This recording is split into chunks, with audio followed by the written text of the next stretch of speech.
Magandang araw po sa lahat ng ating mga viewers, ating mga followers sa buong daigdig. Kumusta po kayo at shout out po sa inyong lahat. Narito po ang ating isang tula na may pamagat na Buhay Driver. Requested po ito sa atin ni Mr. Sitoy Batchicha Cabangonay.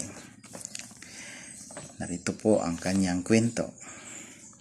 Masaya ang buhay kung ating isipin. Ang pagiging driver, simple lang sa tingin. Ngunit may mabigat na isang tungkulin upang pasahero ligtas na makarating. Masaya ang driver, ika nga sweet lover.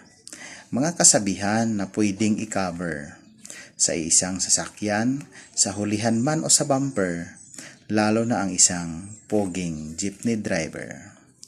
Ang responsibilidad mahirap tuparin nitong isang driver, maaga kung gumising at kung umuwi, gabi na darating, buong pagsisikap na pamilya'y buhayin. Kahit paantok na, pilit titiisin, bawal ang umidlip, disgrasya'y aabutin. Buong pasahero, tulog ng mahimbing, kahit pa siya'y inggit, puyat ay pipigilin. Ang pagod at puyat ay nararanasan, ang pawis at init sa buong katawan. Lahat inaabot nitong kabuhayan upang ang pamilya'y maiahon sa kahirapan. Gasolinang mahal, dagdag na pasanin, murang pamasahe, sakay ay singilin. Kung may aberya, dagdag na problemahin, mahal ang maintenance na dapat abutin. Paano na nga ba ang pamilya nila?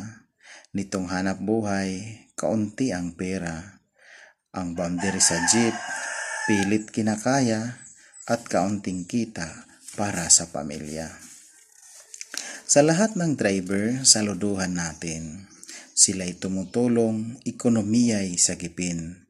Nitong bawat araw na ating hangarin, mabuhay po kayo, driver na magigiting. Thank you so much po at mabuhay po ang lahat ng mga jeepney driver at lahat ng mga driver ng kahit anumang sasakyan. Saludo po kami sa inyong lahat. Mabuhay kayong lahat. So thank you so much sa isa nating kwento na may pamagat na Buhay Driver. Requested sa atin ni Mr. Sitoy Batchicha Cabangonay. Thank you so much and God bless you all. Bye-bye.